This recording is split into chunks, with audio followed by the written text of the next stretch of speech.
Last Sunday, Pastor Rod had a message on expressing humility towards one another in that series that we're working through on the one another passages from Scripture. But he talked about at the conclusion of his message, and I thought, wow, that's such a setup for where I was intending to start the message for this morning. He talked about the lion and how the lion goes after its prey, that the lion will be looking for the one that is weak or the one that is sick, the ones that are lost, somehow separated from the rest of the group. They will look for the isolated one, and that's the one that's in trouble, and that's the one that the lion will devour. And last week when Pastor Rod was finishing up, he said that as our church, or as our job as a church is to stick together so that can't happen, to protect each other and be there to support each other. So I want to pick up from those thoughts that Pastor Rod ended off last week with and kind of begin to say, how do we do that? And so he was speaking about being humble toward one another. Today, the one that has been assigned for me to speak on is be devoted to one another. So I'm titling this message this morning, Recovering the Lost Art of Relational Devotion. And I want to say it's a lost art because I don't think it's happening to the extent that God would like it to happen in the context of our church relationships or other relationships. We've lost the art of relational devotion. And so my beginning kind of ties in with Rod's ending. I want to read to you one of the fables of Aesop, one of Aesop's fables. And it goes like this. A lion used to prowl about a field in which 4 oxen used to dwell. Many a time he tried to attack them, but whenever he came near, they turned their tails to one another, so that whichever way he approached them, he was met by the horns of one of them. At last, however, there fell a quarreling among themselves, and each one went off to pasture alone and in a separate corner of the field. Then the lion attacked them one by one, and soon made an end of all 4. When we are devoted to one another with an atmosphere or culture of trust and feel safety to go tail to tail to tail to tail, we can face what's coming at us from the outside. But when, as Aesop says, when there is a quarreling among them and they separate and isolate, they are easy prey for the lion to come and attack. Another phrase that stands out when we look at that is, united we stand, divided we fall. And when we lose this art of relational devotion, we are a failure to stand united, and we set ourselves up for division and falling. Jesus said it in Mark chapter 3, in verses 24 and 25.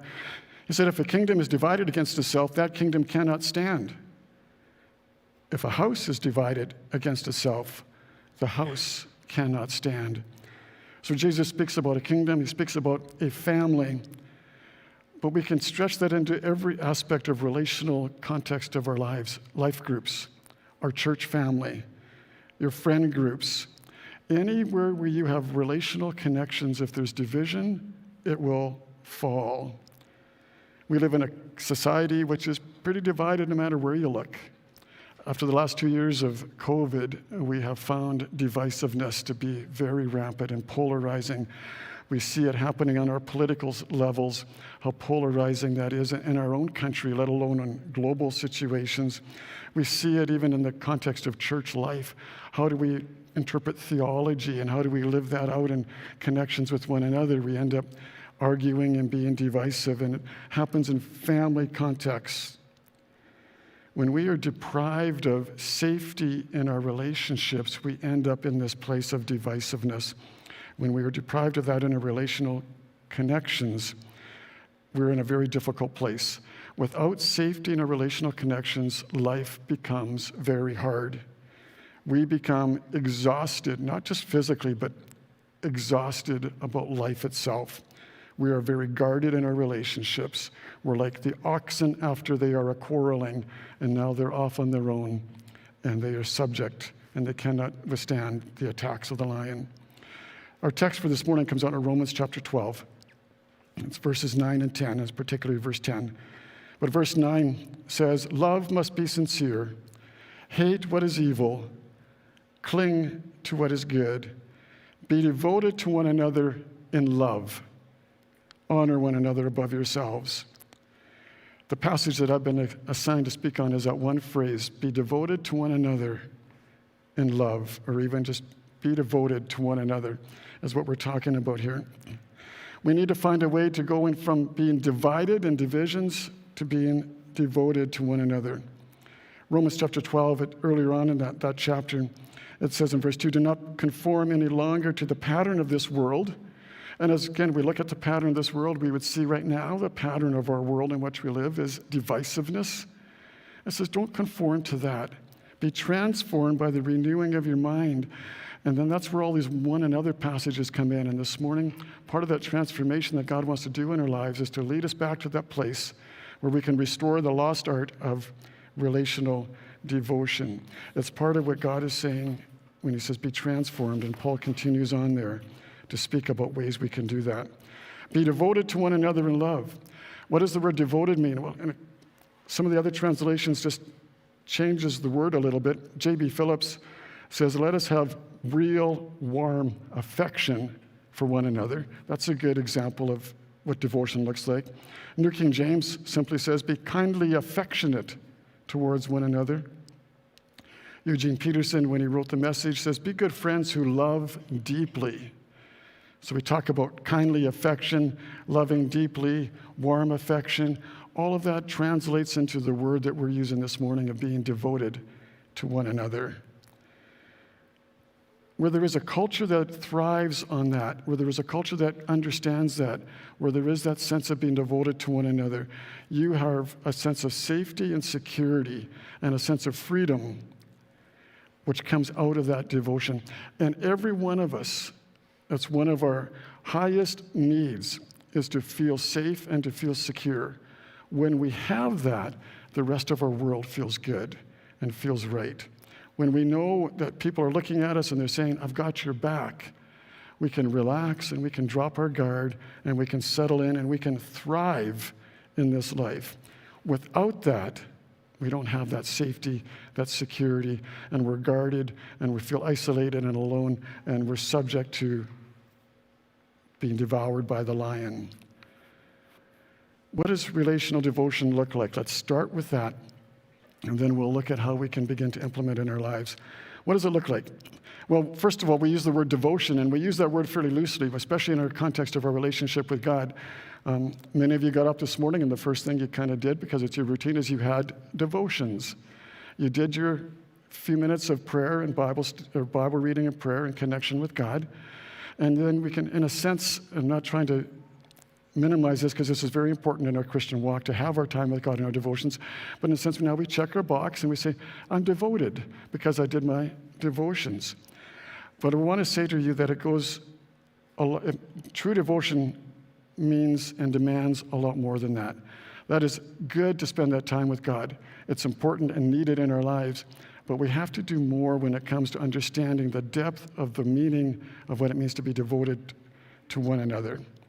Simon Sinek, in a book I've been reading called Leaders Eat Last, in this book on leadership, he builds a case for developing a workplace culture that makes people feel safe and valued. So if an employer will have a culture that every employee feels deeply valued and feels safe and secure in their employment, he says your employees, the return you will get from your employees at work, the productivity you will get from them will be incredible. If they can make that shift to where your employees feel safe, if there's a sense of division within your employees and competition within the employees, that they feel one is out to get the other, the productivity level is going to drop immensely. He used this illustration, and I found it quite interesting as I thought through this, and I think he's right. So imagine this. You were moving from Grande Prairie to somewhere else, and you're doing this on your own, and you don't have financial resources to do it, and you don't have physical help to do it. So you're really struggling inside, and one of your friends calls you up and says, I know you're moving, and I know you don't have a lot of money. I would like to rent the U-Haul truck for you. I'd like to pay for that and pay for your gas it's going to take to drive the truck to where you're going. You would feel overwhelmed by that gesture of generosity. And as you kindly accept that gift, Someone else phones you up and says, I hear you're moving, and I know you're by yourself in this project. I'm going to take some time off work, and I'm going to come over, and I'm going to help you pack your stuff. We're going to load it into that truck. I'm going to go with you in that truck as we drive to your new place, and I'm going to unpack and help you settle in. And then if you need, I'll bring you the truck. I'll drive the truck back for you. And Simon Sinek in this illustration, he says, and then you accept both those gifts and you get settled in a new place. And shortly after that, you get basically the same request from each of these individuals at the same time, asking for your help with something that you can do and you want to do, but they both need it done at the same time, and you can only do one of them. Which one do you do? Which one do you return the favor to? And he would argue in that book, as much as you want to help the one who put their Visa card or their MasterCard on the desk and paid for your truck, you're going to automatically go to the one who rode with you in that truck, who was arm in arm with you moving furniture, who helped you do the heavy lifting, who you were laughing with in the truck, and who you did the troubleshooting with. He said, you're automatically going to go to that person and help them first. There's something about face-to-face, arm-in-arm, heart-to-heart interaction that brings out that sense of devotion, that's going to be where you're going to want to respond. Even in tough decisions, you will give back to the one that gave to you in a physical sense. So devotion is expressed in these terms. I'm going to give you 5 terms, and then I want you to kind of do a bit of a self-evaluation as we look at these terms. First one is devotion is expressed in how you value someone else, how you say to them, you are important to me. I mean, Gary Chapman in his book, The 5 Love Languages, kind of gives 5 areas of how we show value to one another: quality time, acts of service, physical touch, words of affirmation, the giving gifts. This is how we show to one another that we value them. But how does your expression of love show devotion? How does that do that? And so is there even a disconnect? Are you aware of those that you want to be devoted to, what love language they need to hear? So in other words, if you give gifts to somebody that really all they want from you is quality time, we miss the mark of what it means to show value, to say to that person, you are important to me. We got to understand what they need from us and respond in that way. We need to be able to say to them, you need quality time. I'm going to give that to you. So value, what's important to them becomes important to me, and we're going to step into that role. Second one is loyalty. We got to be able to say to them in some way, I'm in this relationship with you for the long haul. I'm going to walk with you through the good times and the bad times. We're friends for life, almost like for those of us that did the more traditional marriage vows in sickness and in health, for better, for worse. This is the kind of context it takes to be devoted to one another in brotherly love. And we need to be able to say to them, too, that by our actions, not just our words, but by our actions, that you're a priority to me. In the multifaceted schedules that we have and different demands on our life, we need to communicate to them that, and with all this stuff going on, you're a priority in my life. I value you. I'm going to be loyal to you. You're a priority to me. And then we're going to find ways to meet their needs. Not just the physical needs, and like maybe they need a meal if they've been sick for a week. Yeah, that counts. But meeting their emotional needs, how to walk alongside of them through the difficult times. I will be there to walk with you through this walk, even though I've never been there myself. I want to walk with you. I want to meet your needs. I want to be part of that. And the last one is expressing vulnerability. You want to be able to connect with them on a level that says, I'm going to let you in to what's going on inside of me, to the deep issues of my life. And you can trust me with the deep concerns of your life. And as that door of vulnerability goes both ways, they will feel a sense of strength and devotion coming at you. So devotion is expressed through these things. I want to know you in a deep, intimate way, vulnerability, meeting needs. I'm going to make you a priority. I'm going to be loyal in our relationship, and I'm going to do things that show value, how important you are to me. So that's just going to pause there. Those 5 things are up on the screen. Going to get you to do a little bit of a self-evaluation. When you look at that, and if you're looking for areas that say, God is probably compelling me to grow some here. Here's some areas that I need to be stretched in. Which of those would you check off? And as we're doing that, just when Pastor Caleb sends out an email, saying, hey, would you be available to speak on this particular date? I check my calendar, and if it's available, my response is always yes, because I value these opportunities to be here and to speak. And then after I agree, I will look at the text. And there are times when the text will say, and I'll look at the text and I'll go, yeah, that's great. I love this. I can do this. And there are times like this one where I'm going, uh-oh, I'm not very good at this stuff. I don't do being devoted to one another very well.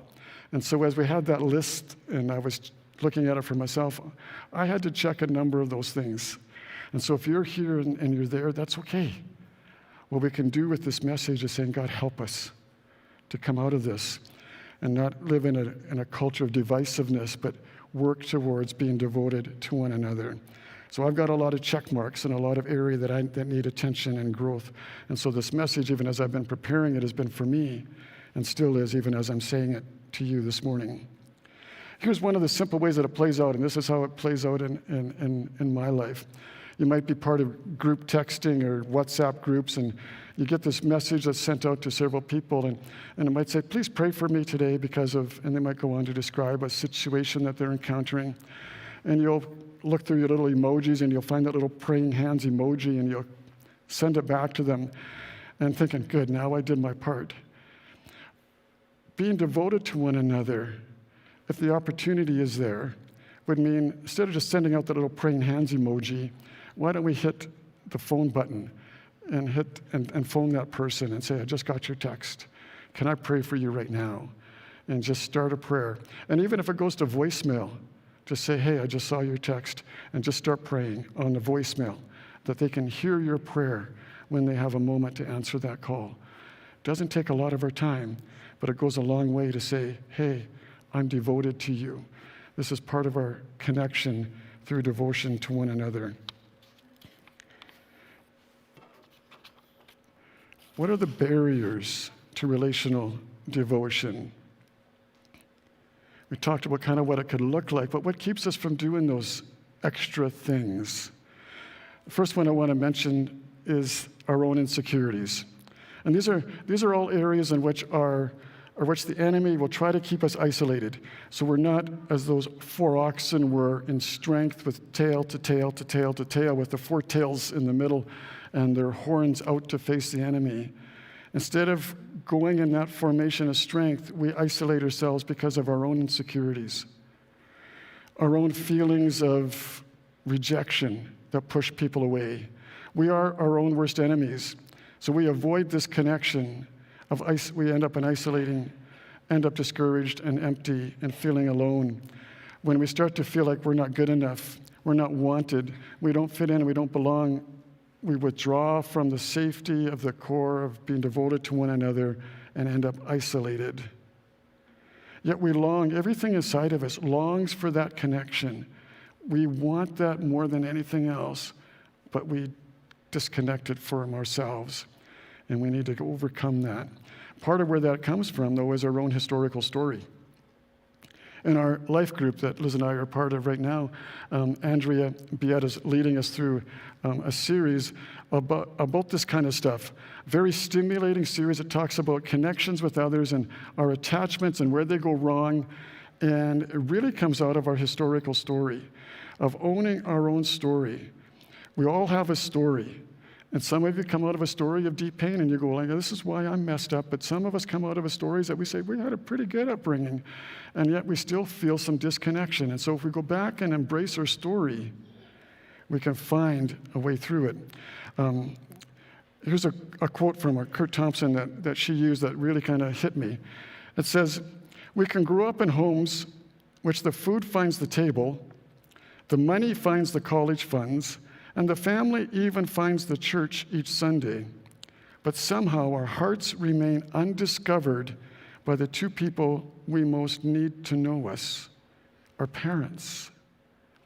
So even growing up in what we would say is a very healthy, strong, vibrant family, there's room for some of this disconnection when we feel undiscovered by our parents or by our family or by those that are close to us. And if we grow up feeling undiscovered, that shapes our story and how we play that out. And it causes us to feel undiscovered in our relationships, and now we're isolated and we're divisive as opposed to devoted to one another. Understanding our story and making peace with that story helps us to heal and move forward and connect in healthy ways. Then there's this idea of distrust. As we know, trust is very hard to repair. You can break trust in an instant, and it takes months or longer to repair it. And Satan wants to keep us isolated from one another with feeding our distrust in our relationships. So he throws his lies at us that keep us from relational devotion. And it possibly starts with distrust for ourselves. What if I don't measure up? What if I start to move into being devoted to one another and I don't follow through? I drop the ball and I let them down. What if I won't be able to handle it emotionally? What if I'll just end up hurt again? And so we don't trust ourselves to be engaged, that we pull back. And probably a bigger area is because we've all been in these places where we've been hurt before, where trust has been broken. What if they abuse my effort? What if they take advantage of me? What if they betray me? How many of you, and don't raise your hand yet, I might ask you for that in a minute, but how many of you have been deeply hurt in a relationship context of friendship, and something happened between the friends and boom, or your roommate situation, you thought, hey, I can get along well with that person, you become roommates, and the next thing you know, one of you is moving out because you can't get along with each other. How many of you have been through that kind of a relationship that went bad, or a business partnership where you're going to do this thing together and it's going to make life better and you're going to line your pockets, and things happen in that business relationship and you feel like you're left carrying the debt? What about an employee, your employer, and you feel like they've taken advantage of you and they've used you and they've promised you all this stuff, and then they go and deliver and they kind of threw you under the bus? Have you been in one of those kind of situations? What about hurt in the context of church? Hurt by something a pastor has said to you or a church leader has said to you, and you left feeling like, I'm not sure I'll ever want to come back to this place again, or I'm not even sure I want to be part of this thing called the faith community again. How many of you, maybe we'll ask for a show of hands, how many of you have been deeply hurt in a relationship context at some point in your life? Hands, yeah, we all have been. We all have been. And so it makes us hard to engage in this thing called being devoted to one another when our past says it hurts. It hurts to put ourselves out there. It hurts to be vulnerable. It's risky and it's scary. Jesus was there too, and he kept going. Paul was there too, and yet he says to us, be devoted to one another in brotherly love. There's a phrase, a simple phrase, and it's probably it is a lot easier for me to say it than it is for us to do it. But this is the phrase: learn to love like you've never been hurt. Learn to love like you've never been hurt. Open those doors in relational connection, even though last time the door closed in your face and it hurt, and you still feel the sting of that. Open that door again and move into a relational connection that involves being devoted to one another. There'll be some of those that will hurt again, and there'll be some of those that'll be extremely life-giving. And you need to look and hold on to those ones that are life-giving. How do we restore relational devotion? What's it like to embrace this concept of being devoted to one another when we're coming out of this place of distrust and our own insecurities and our own historical story that's holding us back? Well, I want to suggest it starts with our relationship with God. That's the beginning point of this. And so Matthew 22, it says it this way. And this is Jesus being approached and saying, out of all the commandments, which is the greatest? And Jesus said this: Love the Lord your God with all your heart and with all your soul and with all your mind. And if we were to look at that summary, what Jesus said, love the Lord your God with all your heart, soul, and mind, we're saying, there it is. There's a definition of devotion right there. Being able to love with all your heart, soul, mind, and strength. And he said, this is the first and greatest commandment. And then he says in verse 39 of Matthew 22, and the second is like it. Now he changes the wording here and he says, love your neighbor as yourself, but he says the second is like it. So in our relationship with God, we've got to start there with loving God with all our heart, soul, mind, and strength. Everything we have, our devotion starts here. And then he says the second is like it. Our devotion goes this way, to one another. Love your neighbor as yourself. And it says all of the law and the prophets hang on these two commandments. The second is like it. The second involves a commitment to devotion, but it begins with our devotion to God. And so out of that connection with God, and if we can have that devotion to God, and out of that we sense our safety and our security needs are met in our relationship with God, that we are knowing that we are loved by him because of who we are. Simple as that we are secure in his care. Simple as that. It frees us up then to move into relational devotion to one another. So if we're going to start looking at relational devotion to one another, then my first point would be we have to embrace the benefits. What are the benefits of relational connection? What are the benefits that say, it's risky, I've been hurt before, it's risky to step into this, so there's got to be some benefits, I'm going to want to do it. The benefit is this: you will be in the place that everything inside of you wants to be. The place of safety, the place of feeling secure, the place of at peace with yourself, the sense of somebody has my back, I'm valued here. You'll be like the 4 oxen when they had their tails meeting in the middle and they're looking outwards. You'll be in that sense of, we got this. That's the benefit. A sense of peace that says, I belong. A sense of satisfaction that says, I matter, and my contribution counts, and we can now look out and make a difference in the world around us. But it starts with these benefits of being safe and secure with who we are. Everything, the benefit is this: everything you are looking for in life comes from living out relational devotion to one another in relationships. God made us that way. He wired us that way, that everything you are looking for in life is going to be some way tied to being devoted to one another in love. And so you want what God created life to give you, we have to embrace the benefits. And then we have to accept the cost. There will be a cost. Time, it'll cost you time. You'll have to change some things in your schedule to say, if I'm going to be devoted to these people, it's going to take this out of me. It's going to take some of your resources, whether it's financial or emotional. It's going to come at a cost, resource-wise, in your life. I see this in our friends in addiction recovery that are invested in the 12-step meetings of Alcoholics Anonymous or Narcotics Anonymous. When somebody goes into those rooms, and very quickly, one of the first things that's going to happen is they're going to start getting a list of phone numbers. There's going to be people coming up to them and saying, hey, I see you're new here. Here's my number. And they'll say, phone me any time. And they'll put such a strong emphasis on on that word, any time, that it sticks. And they mean it. And they'll answer that phone. They'll keep their phones with them. And they'll be calling each other, supporting each other.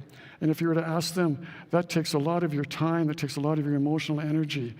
Why do you do it? And without even thinking about it, they'll say, it's so worth it. It's so life-giving to me. It helps me more than I help others. There's something about accepting the cost that has dividends back to us when we invest in building relational devotion to one another. And so to embrace the benefits and say there is a cost, but the cost pays dividends. And then to come back and just so it's time to step out. It's time to do it. It's time to, once somebody said it this way, I'd rather burn out than rust out. It's time to get traction under there.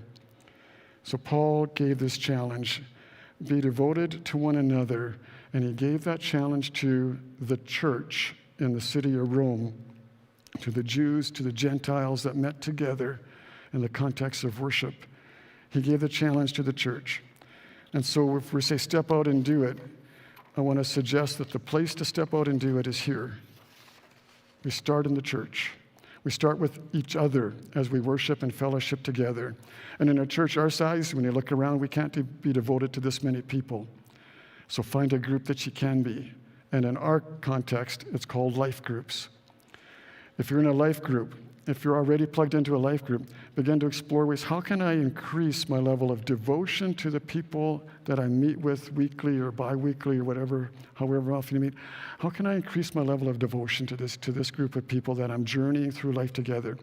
If you're not in a life group, plugging into one is the best way to start developing this thought of being devoted to one another. Liz and I have been a part of a number of life groups, and we've been a part of one consistently for over the 37 years we've been married. And we've seen so many healing experience, so many growth opportunities for ourselves and for others take place in the context of a life group, of being deeply committed to a caring community. And so I would say that's a good place to start. Just yesterday, one of our Rising Above board members sent a note out, and their 2-year-old girl was in the hospital here in Grande Prairie, and some kind of a virus was destroying her, and her oxygen levels were dropping fairly rapidly, and so she was rushed to Stollery Children's Hospital in Edmonton. And as I was praying for them and for their little girl, my own mind immediately went back to a situation that we went through with our family, with Michael, when he was about that same age, 2 years old or under, and we were in the hospital in Saskatoon, and lots of question marks. His health was deteriorating very fast, and it was very urgent.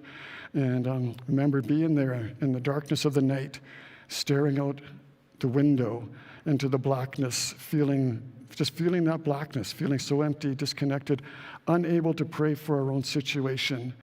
And it was in that darkness that our people from our church started to phone us and contact us and say, you don't need to pray because we're doing that for you. We're carrying that load for you. And in those moments, even with unanswered questions, there was that sense of what it felt like to have somebody say to you, I got your back in this. We're devoted to you. And it makes such a difference.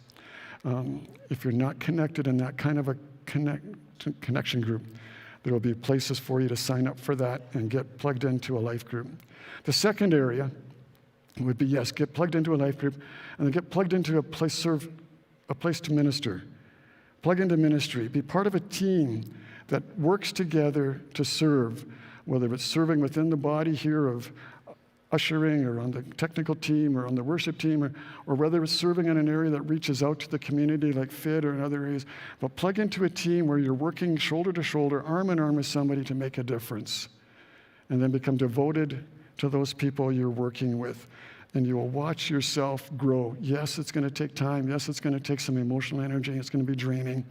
But the dividends back, the rewards back, the benefits back are going to outweigh that every time. It's time to recover the lost art of relational devotion. It's time to move from division and isolation to devotion and safety and security. We need it as individuals. We need it in the life of our church as we continue to move through transition. Where will you start? What does the first step look like for you? And what will you do differently so that you can be devoted to one another in love? Let us pray. God, as we hear your word, and it's a simple phrase to be devoted to one another in love, but as we unpack that and apply it in our lives, we realize how difficult it can be to step out into that place. But God, as you were challenging us today, and your word just says it so clearly that that's what you want, because you know how much we need it in our own lives, how much it's going to fulfill us and bring us closer to you as we do that. So help us to be responsive to what you're asking from us today. We pray in Jesus' name.